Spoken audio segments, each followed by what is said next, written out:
boyfriends that are incarcerated, and he would just come in and he would just cry. He'd be like, I love you so much, I didn't mean it, you know, I would never hurt you. I felt trapped. Was back in 1993. Grabbed me by the throat, brought me into my closet, started slamming my head. That's how big it is. Your story can change somebody's Welcome, guys, to another episode of Untold.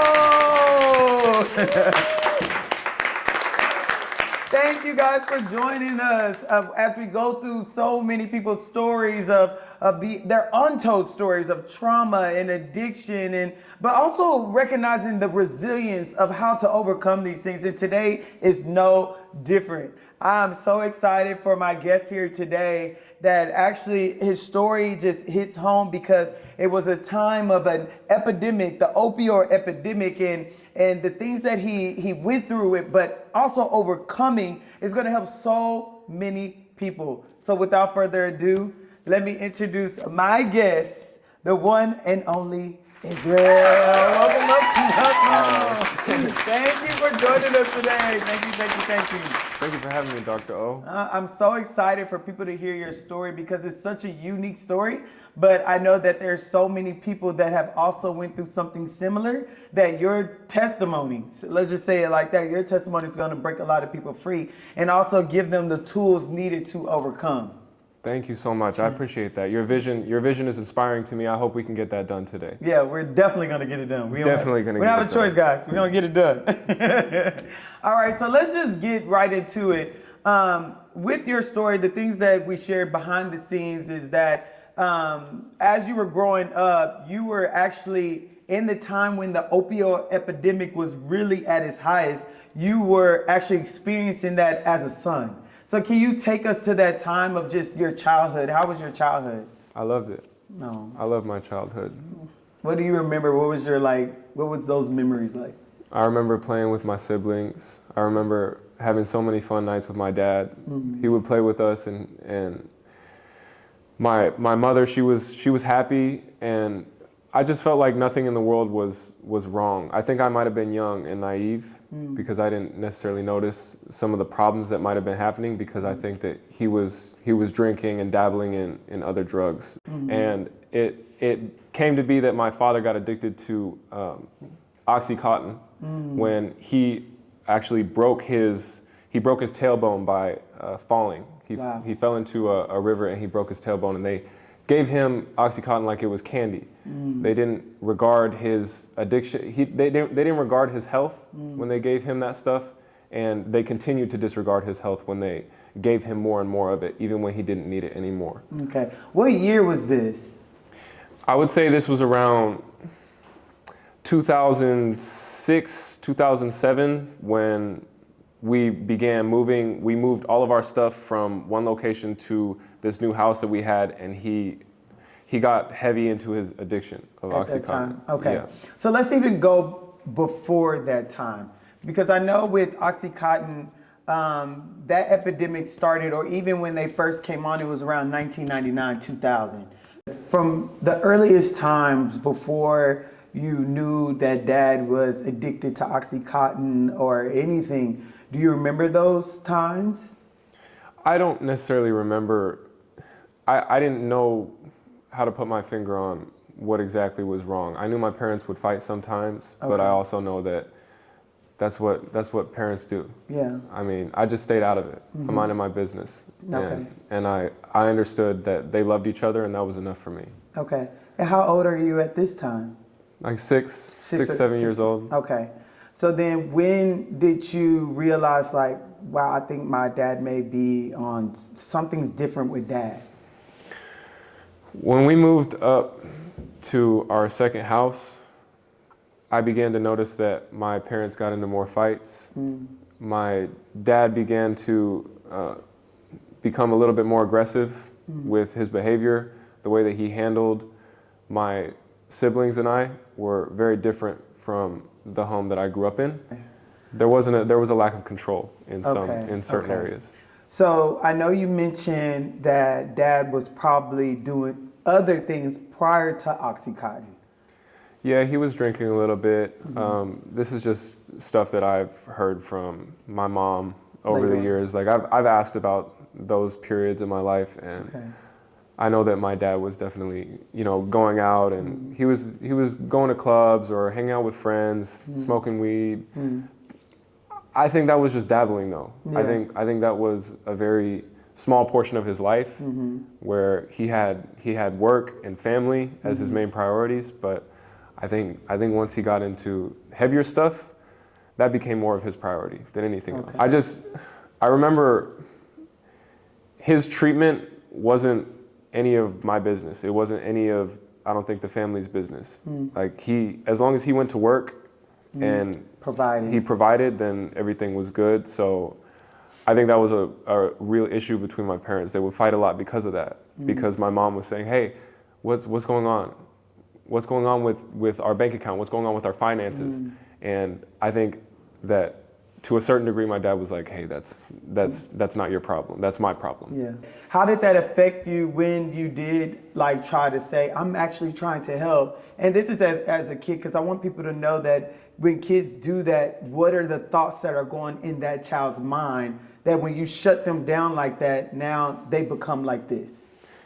For me, my reaction to being shut down was I need to do something better in order to receive the approval of my parents. And so I tried to act more mature. I tried to act older than I really was. And so I tried to assume the role of like a confidant, like an emissary. Like I'll go talk to mom and maybe try and get you guys to reconcile with each other. But that never ended up being the way that things went. I think I ended up actually using their arguments against each other so that I could do what I wanted. So. What do you mean by that? What do you mean? You mean? So you're saying like mom and dad, because we'll get to that. It sounds like they got a divorce because of the issues that were going on in the family, right? When it comes to the drug abuse. But you're saying as a child, I took advantage of a that's of a what bad I'm trying to say. situation. Thank you. There we go. You took advantage of the situation of saying, okay, you guys are split, and you're talking to me about dad, and you're talking to me about mom. So I know what your issues are, and then you manipulated the system to get what you want. Unfortunately, that's what I did. Yeah. I'm not proud of it looking back, but that's what I could do with that anger that I had at the whole situation. Okay. It sounds like they may not even have the emotional capacity to be there where... I don't think my dad did at all. But you say dad, you believe mom did? I think my mom had enough emotional clarity to know that what was happening wasn't right. Okay. And that things needed to change. But as far as actually getting that result, I think it was, I don't want to say a lost cause, but it was very difficult to see my parents try to make it work when it obviously wasn't working. I want to tell parents, please do not use your children as the middle person. That affects them for a lifetime. Because I have so many people that sit down with me and say, yeah, my mom would come and tell me all the bad things about my dad, and my dad would tell me all the bad things about my mom. So now I'm looking at them like I'm against you because of what so-and-so said, right? And so it's like you're treating me like the best friend, but I'm your child. I just need my mom. I just need my dad. I'm not looking for another best friend. And I think parents, when they're going through a divorce, they don't realize that they're doing that. You're actually separating the child from the other person because of your own personal feelings. So when you say that you kind of manipulated the system or manipulated your parents to get what you want, what exactly were you getting? I was getting freedom. I could do whatever I wanted. Like to go out and stay out and do this and do different things? Okay. Yeah, not do my homework, not do my schoolwork, basically disobey them if I felt like it. Just have zero structure in my life. I tried to make my life zero structure as best as I possibly could. Oh, so this is purposeful. I think so, yeah. I was lashing out. Okay. And this is just how you put out your anger in there. I was 15 years old when I went out and smoked weed for the first time. And I just felt like I never wanted to be me. I didn't think that who I was likable. I didn't think the things that I thought were relatable.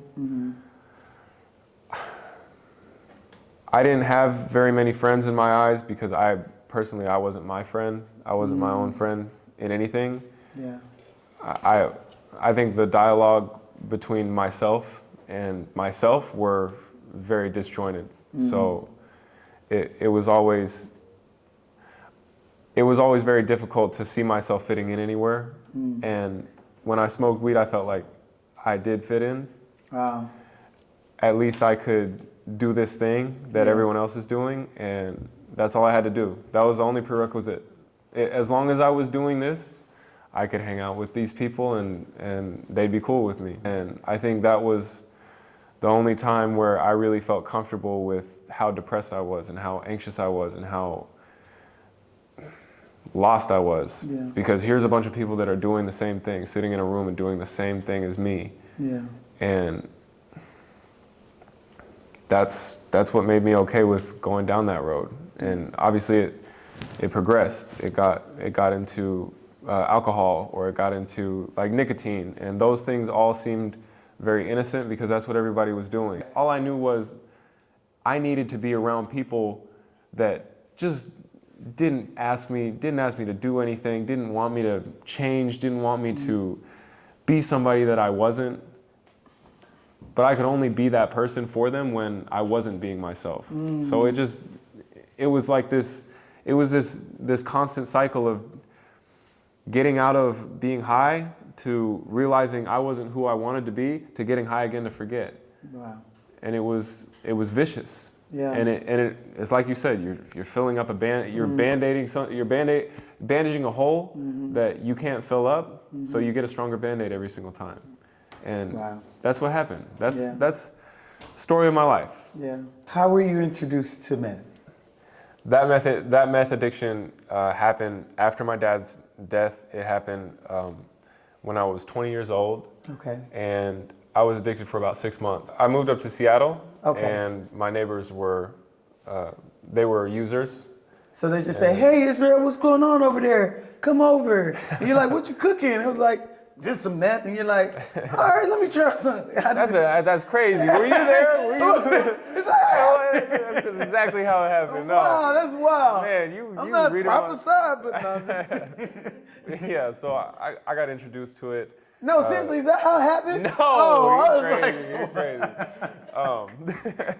You're funny. No,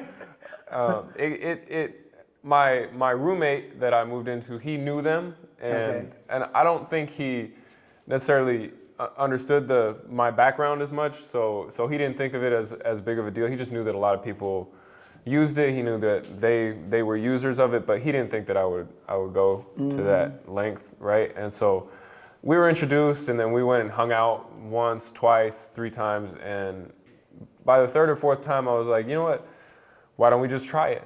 Why not? I've done Adderall before, and I heard from somebody else that meth is just like Adderall, and so I used it with my roommate, and my first time was a lot, I think, and that was like that was how they stayed normal. Okay. So they weren't necessarily using it to get high anymore. They were just staying even. I think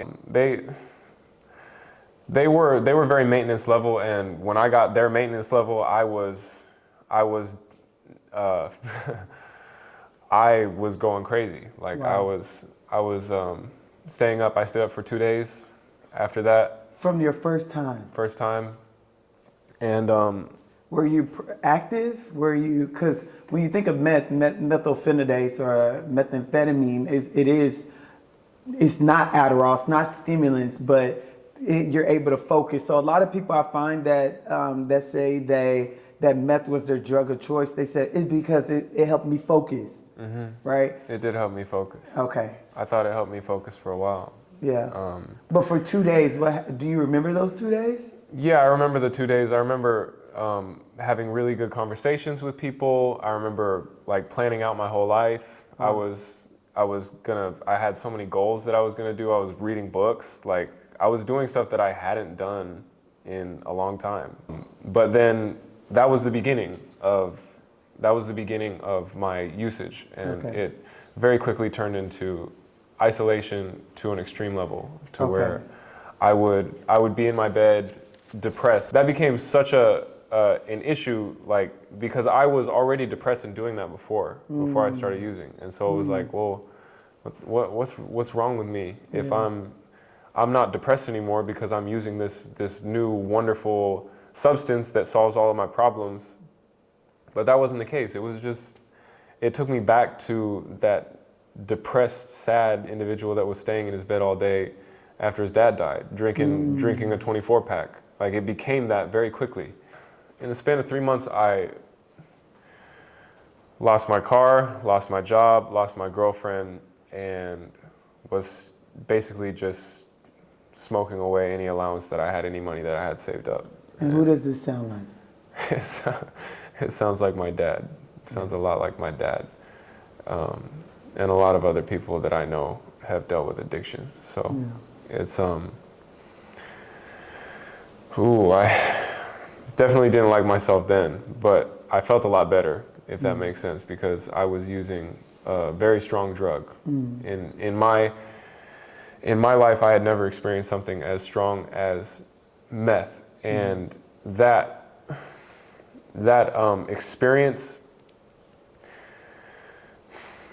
experience made me somehow okay with doing worse than I had ever done before. But there was a night where I had to use meth. In my mind, I had to, because of something that happened between me and another person, that it was very triggering for me. I was in fight or flight mode, and I needed to get away. And my coping mechanism was running away. Well, I had to run away and go use at that point, because running away was the first coping mechanism. But then, what are you running to? Now it's just Now you're just using that substance. Now you're drinking, you're smoking, you're going after something that isn't solving anything. Yeah. And it was very late at night. It was 2 a.m. I didn't have any contact with a dealer or anybody that could get it to me in a quick way, so I went to my neighbor's. I went to my neighbor's house, and I wouldn't leave them alone. It was 2 a.m. They didn't want to be bothered, and basically they came out and threatened to beat me up if I didn't leave. And at that point, I definitely thought about a lot of ways that I could, get into their place, like steal it, do anything. I was desperate at that point for the only thing that I felt would give me peace in that moment. And I didn't get it. I stayed in my bed. I went to sleep. I just stayed in my room. And the next day I tried to get my fix, and I couldn't get it. And the next day I tried to get my fix, and I couldn't get it. I was in my room waiting for my opportunity to get my fix, because I was dependent on it. I needed it to feel okay. I needed it to feel like I was all right. And that few days turned into a week, and that week turned into 2 weeks. How are you mentally during these times? I was more upset. I was like really angry at my neighbors, and I was angry at the person that I felt caused me to go and want to do that, and I was just blaming everybody but myself. And when I saw my addicted father in myself more than anything else, more than any time in my life, I was scared. I was terrified of what was happening to me, the path I had gone down, and I just ignored it. I kept ignoring it until I was probably 175 pounds. And you're how tall? 6'5". Wow. I was spending money like crazy. I was in my room 24/7. Like, I wouldn't come out. I would just sleep all day. Were you going through withdrawals? Yeah, I was going through withdrawals. What did withdrawal feel like from day 1 to day 2 to 2 weeks? Felt like I wouldn't ever be happy again. Just felt like I was Ooh, it felt like Was there physical symptoms? I couldn't sleep. Okay, so insomnia. Insomnia. Were you able to eat? I remember eating Cheerios, and I would eat cereal every day, all day. Cereal and ice cream. Wow. That was all I ate, Okay. really. And What about focus? Was that there? no, I couldn't focus on anything. Okay. I remember pacing around my room with my hands on my head, not knowing what to do to feel better. It felt like everything in my life was crashing around me, and I didn't have any way out. And I desperately wanted anything to stop that from being the case. I didn't want to think. I didn't want to be awake. I wanted to fall asleep and just not wake up. And the number of people who died from a drug overdose in 2021 was over 6 times the number in 1999. Addressing opioid abuse requires both awareness and action. By seeking help, individuals can break free from the grip of addiction And reclaim their lives. reclaim their lives.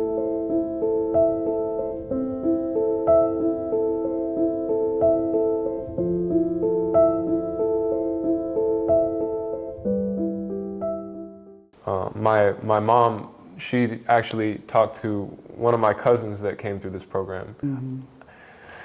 I didn't come here looking for God. I came here because I knew my dad was supposed to come here, and he died before he could come here, before he could get better. So I went almost as an act of show, like, hey, I'm gonna do what my dad couldn't. I'm gonna get better when he couldn't. Wow.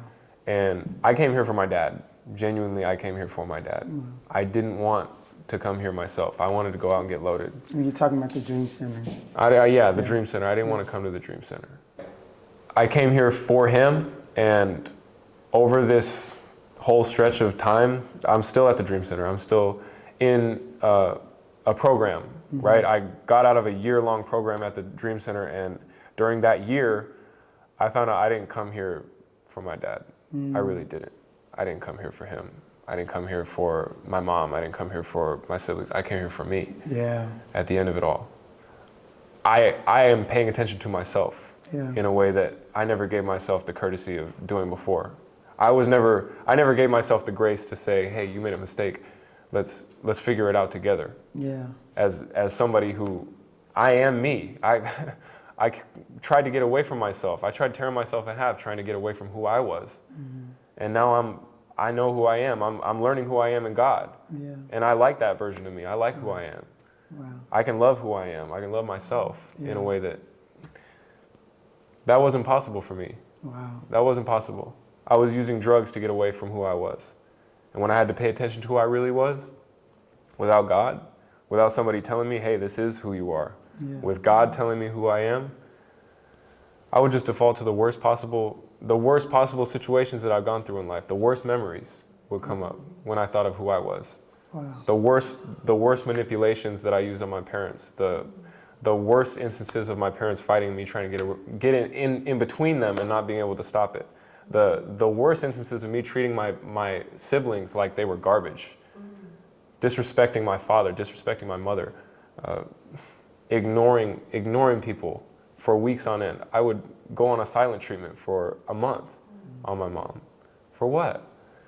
For what? Because I didn't want to handle what I had in my heart. I didn't want to. And now I have the opportunity, I have the blessing, the privilege of being here and saying, I'm getting to know who I am. And I'm happy with who I am. I am learning to be genuine and happy and loving and caring about other people because I can do that for myself.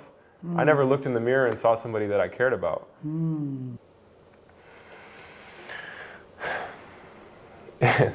It's a day-by-day thing. I'm just so happy to be alive. I'm happy to be here. I'm happy that I had the opportunity to speak. I'm happy that you came here. I look at you as a godsend because you're the reason why I'm able to tell people about what I went through, because then they're going to be able to use this as some way to get to where they want to be. They're going to be able to find a light where I didn't see one.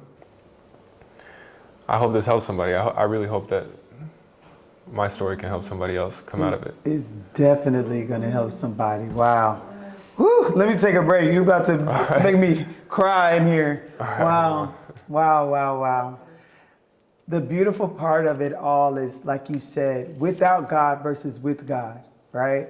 Without God, when you looked at yourself in the mirror, it was all darkness, right? Because that's where the enemy wants to keep you at. He wants to keep you in a place of, no, let me remind you of all this bad.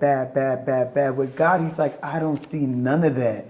I see the beauty of it all. That even in that darkness, it's still beauty to me, right? And I always say this on every episode, because this scripture, like me personally, I've gone through so much trauma. And I always tell people, if I didn't go through that trauma, how will I be able to sit across from you or sit across from anyone and say, like, I understand. So everything that you went through, specifically in substance abuse, God is going to use you in that arena, in that area, because there's no way you can go to someone and try to teach them something about substance abuse and how it is to be a child through that and how to overcome through that if you've never been through it. Yes, you can, but it hits different because you're not speaking from something that you've learned. You're speaking it from your experience. You're speaking it from the heart. It says, thy interest of thy word giveth light. Your word, that passion, that love, that thing that has turned inside of you, that when someone else is in their brokenness, you're looking at them like, hey, I used to be you, but look at me now. So now they can see on the other side and say, this is what victory looks like. Then help me get to victory.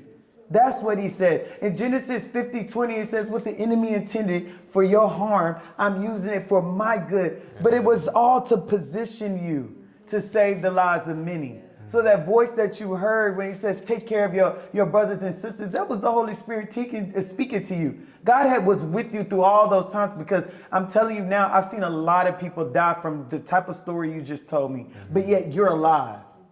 That means that there's something that is needed. I was just speaking when we were off camera, I said there's an allotted harvest for you that's specifically meant for you. And they've been waiting for you to get at this point, so that when you leave out these doors, now that you have fully told this story and reminded yourself of the past that was back then to who you are now, is going to hit different from starting from today. Amen. That when you see people now, it's like, okay, God has called me here for a specific reason. I know we spoke about Dad begins to get sick. He gets sick later in life. I was 20 years old when he passed away. It was February 20th of 2021 that he passed away. And he passed away because his carotid artery in his heart burst when he was asleep. Wow. And that actually happened because of excessive drinking for years and years at a time. He was addicted to alcohol after he got off Oxycontin because he would get them off the streets, but there came after he. Let me just start from the beginning of his prescription to the end of his prescription. He was still addicted, so he would go to the streets to get them. From there, he substituted his Oxycontin with alcohol, a lot of alcohol. He was on Adderall as well. There's a bunch of stuff. I'm not even sure what all he was taking, but at the end of the day, he was not sober most of the time when I went over to his house, and I didn't notice because that was just normal. When you think about Dad, what feelings do you have today? Have you forgiven him? I miss him. I really do. I miss my dad. I wish I could talk to him on the phone, at least. Or just have him see how I'm doing, because I'm a lot like my dad. Yeah. I'm very similar to him. And in order to become okay with who I was, I had to learn that there's a lot of good parts in my dad that I didn't appreciate because I was only looking at the bad. And you know what? It's easy to look at the bad when it's right in front of you, but when he died, all the bad stuff went away from me. I didn't care about the bad stuff. I only wanted the good stuff. And unfortunately, it took him dying in order for me to fully appreciate that, because I wish that I would have appreciated that when he was here. The same way that I wish he would have just gotten better and found himself. But at the same time, I think that him dying was one of the only reasons why I decided I should find myself. So in that way, I know God has a purpose, God has a plan for everything, and I had to make do with what I had, and I think that God used that hurt in order to propel me to where I am now. Mm-hmm. When you ask if I've forgiven my dad, I would say that I can't hold my father responsible for any more of my actions. Mm-hmm. My actions are my own, mm-hmm. and I have to stand by them, mm-hmm. and I can't blame my dad for messing up with me anymore. Mm-hmm. I can't look at my mom and say that you're the reason why I am the way that I am. I'm not sure if that's forgiveness, but I know that I love my dad a lot more than I did before, because I love myself. And if you knew him, I think you would see where I get a lot of myself from. Have you ever heard Dad's story? Oh yeah. And what was his story like? His story? He suffered from the same thing. I think he suffered from an abusive childhood that he didn't know how to handle. And I think that he might have held some unforgiveness for some of the things that happened in his childhood, and he ended up taking that out on me. So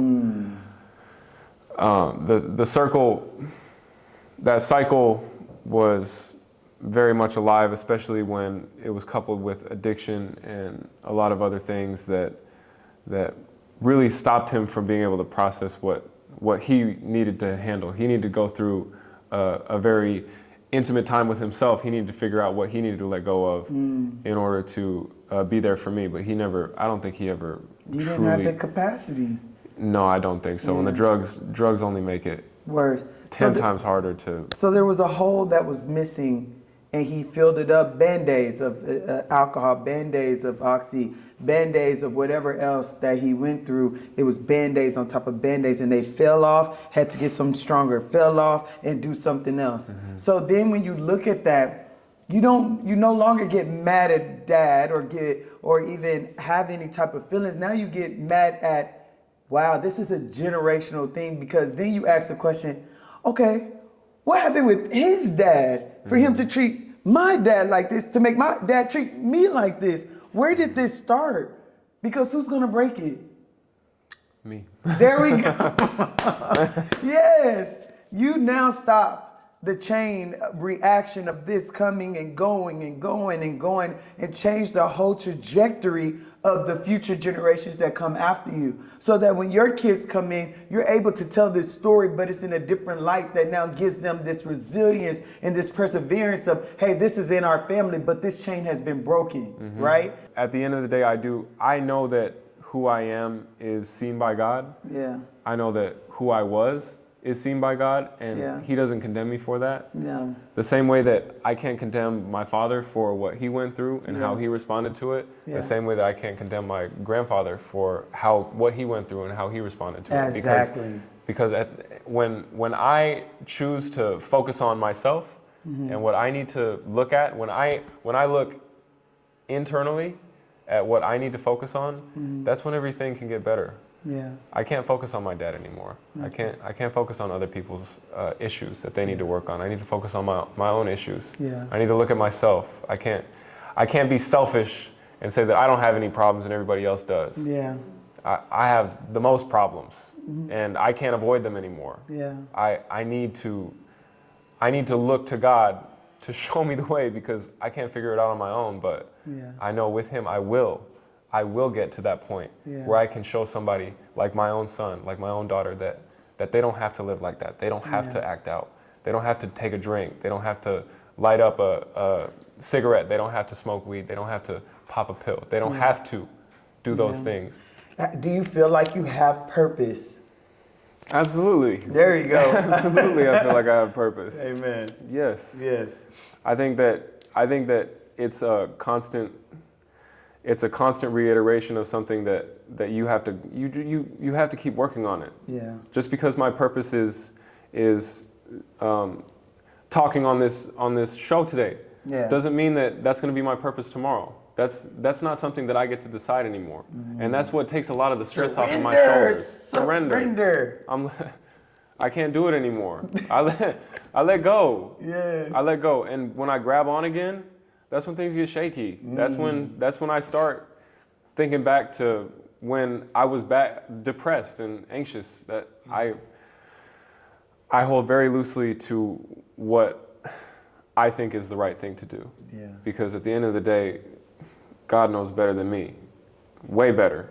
And when I follow him, I end up better. I end up in a place that is above and beyond anything that I could have imagined for myself. I couldn't plan this out if I wanted to. And it's too much work. That part. I thought to myself one day, I'm using way too much of my brain power on stuff that I can't control. And that's how it is now. Yeah. If I can't control it, why am I thinking about it? That's a surrendered life. Why? Yes. And I'm not perfect. Trust me, there's plenty of times where I will get in the way of what God is trying to do, plenty of times. Yeah. But God is still faithful, Yeah. and he is still full of grace, Yeah. forgiveness. Yeah. He doesn't hold it against me like I hold it against myself. That's crazy how I can hold something against myself like that. But God's pointing it out. God lets me know, hey, why are you stuck up on something that I've already moved past and I want to bring you past? Come on. There's so much more. You about to start preaching in here. I'm just, God can do it. If God can do it with me, God can do it with you. And trust me, there's plenty of other people that have gone through this program that are, not to compare, have gone through it a little bit worse than me, and they've gotten through it. So it's not about how big the mountain you face is. It's about the God that you got standing behind you. That part. That's what really matters. If you could look at the camera and talk to someone that is like watching this right now and like, Israel, like your story is my story, but I'm still stuck. What would you say to them to help them to get like over that cliff, over that mountain, over that hill? What would you say to them? I would look at a TV screen and smoke, drink, and try to avoid what was really going on inside my head, because everything that I was saying to myself was hateful, and I was disgusted with everything that I was doing, with everything that I stood for. And honestly, the only thing that pulled me out of that was goodness. Israel, you are loved. You are true. You have been hurt, but you don't have to hurt anymore. There is a brighter side to everything that you have gone through. There is a reason for the hurt you've gone through. I love you. I see you. You are not just a expendable in a movie that's too big for you. You are a main character in my eyes. I know you, and you are not the person that you know yourself to be. I don't know who you are. I don't know what you're going through, but trust me when I say that God sees you, God loves you. He wants to find you in whatever dark pit that you're in and whatever hell that you found yourself in, and he wants to bring you out of it and prosper you above anything that you can imagine. This time is going to come to an end, and there will be something better on the end of it. You will not die.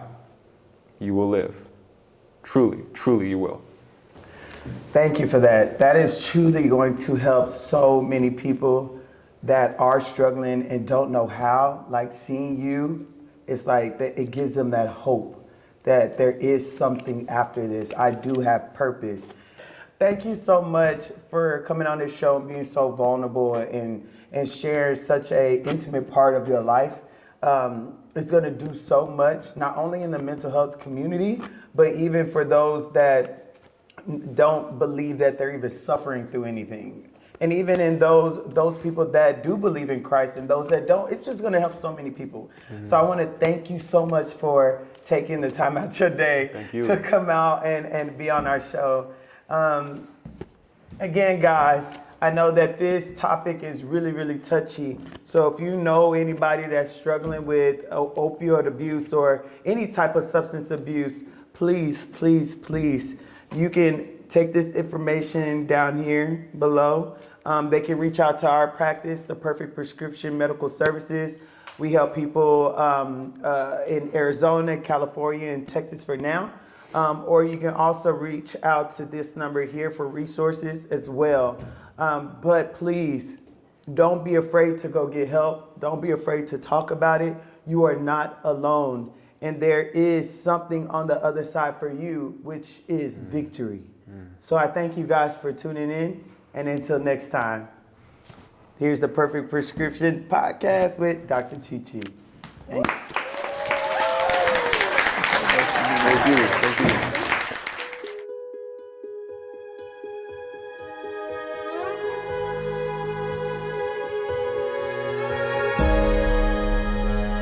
you.